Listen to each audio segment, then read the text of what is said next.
हमारे लिए आज बहुत गौरव का क्षण है। A proud moment for the entire BJP family. 2014 में बीजेपी सरकार आया मोदी जी का नेतृत्व में। उसका पहले का आप जो चरण देखे, आप थोड़ा घुमा के देखे तो पीछे क्या परिस्थिति था। The most neglected north east थे। यातायात का सुविधा नहीं था, कुछ भी सुविधा नहीं था, और जो भी पॉलिसी लेता है पॉलिसी इम्प्लीमेंट नहीं होते थे। लुकिस पॉलिसी बनाया लुकिस, ताकि हम साउथ ईस्ट एशियन का साथ हम जोड़ सके, ट्रेड जोड़ सके, इकोनॉमिक कॉरिडोर बना सके हम। लेकिन लुकिस का लुक ही रह गया, साउथ ईस्ट एशिया का साथ जोड़ नहीं सका। लेकिन मोदी जी आते ही क्या कहा है, north east the engine of growth for 21st century of India. उन्होंने कहा है act east, act fast and act first.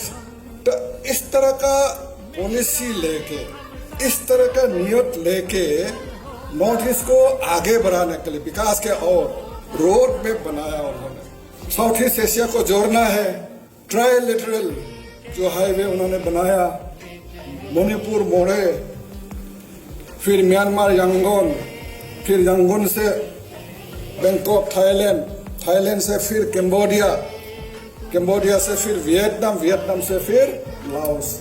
ये ट्राइलेटरल जो इकोनॉमिक कॉरिडोर उन्होंने बनाया। मेघालय को बांग्लादेश से जोड़ने के लिए जो प्रयास किया है, काम भी चल रहा है उसमें। उसका साथ ही साथ मिजोरम को सिटवे जो पोर्ट है, उस पोर्ट का जरिए म्यांमार का साथ जोड़ने का काम किया है उन्होंने। इस तरह का जो कांग्रेस सरकार ने सिर्फ अपीसमेंट जो पॉलिसी डाला है, तो उसको छोड़ के अभी रियलिटी में बदलाया है मोदी जी नॉर्थ ईस्ट के लिए। मोदी जी अकेला नॉर्थ ईस्ट में सारे प्राइम मिनिस्टर जितना अभी तक बन चुका है, सबको मिला के भी वो अकेले सबसे ज्यादा समय और नॉर्थ ईस्ट में आए हैं। उनका हर भ्रमण का साथ एक इकोनॉमिक पैकेज लेके आता है, एक डेवलपमेंट प्रोजेक्ट लेके आता है, एक डेवलपमेंट इनिशिएटिव लेके आता है नॉर्थ ईस्ट के लिए।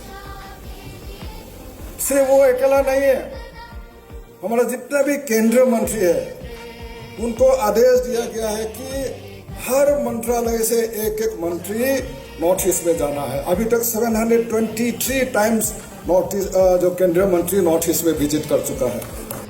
एक प्रांत से दूसरा प्रांत जाने के लिए कितना कठिन था।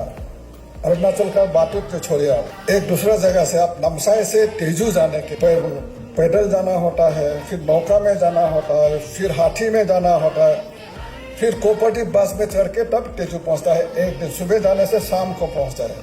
आज का दिन में चौखम से 30 मिनट लगता है, नामसाई से 40 मिनट में पहुंच जाता है। आप रोइंग जाने के लिए नामसाई से पूरा का पूरा एक दिन लगता है, आज 1 घंटा में रोइंग पहुंचते हैं।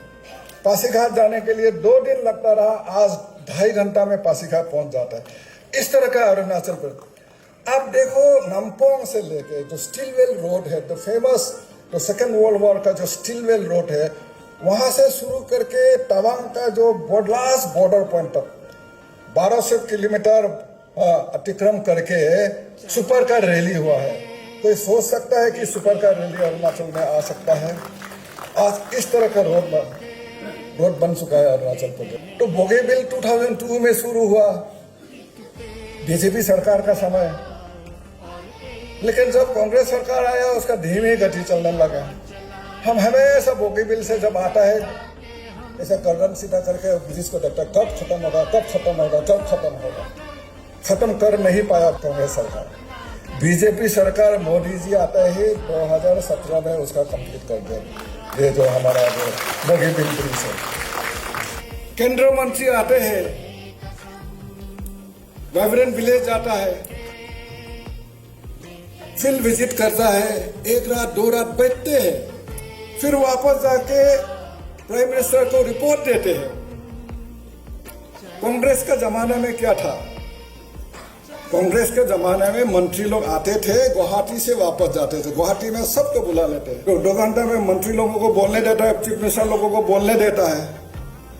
चीफ मिनिस्टर मैं खुद देखा हूं, मैं चीफ मिनिस्टर को जब बोलने देता, चीफ मिनिस्टर बोलने लगा, हो गया आपका, अभी हमें समझ गया, आप अभी बंद करो। कोई मंत्री वॉकआउट करते हैं, ये हकीकत है ये। फिर शाम को वो वापस चले जाते हैं।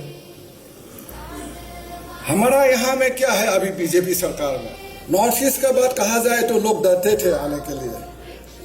नॉर्थ ईस्ट में कैसे जाऊं, इंसर्जेंसी इन्फेस्टेड एरिया है, लॉ एंड ऑर्डर का प्रॉब्लम है वहां।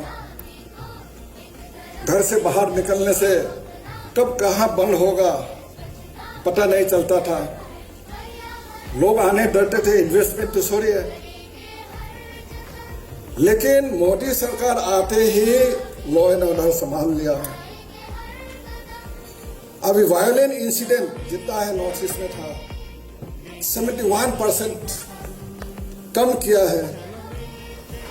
जो सिविलियन कैजुअलिटीज है 86% कम हुआ है। 10,500 इंसर्जेंसी जो लोग हैं, इंसर्जेंट लोग हैं, उन्होंने सरेंडर किया है। एक लॉन्ग लास्टिंग पीस, शांति बहाल हुआ है नॉर्थ ईस्ट में। असम अरुणाचल का बॉर्डर इशू था बहुत सालों से। अभी नामसाई एकॉर्ड के मुताबिक, नामसाई डिक्लेरेशन के मुताबिक बॉर्डर इशू भी प्राय खत्म हो गया। 1-2 जगह में है बॉर्डर इशू भी खत्म हुआ। कल परसों में असम का चीफ मिनिस्टर से मिल के आया। दोनों बातों में हमारा जो बॉर्डर इशू जो है, हम जल्द से जल्द उसको भी हम खत्म करेंगे जितना भी बाकी है।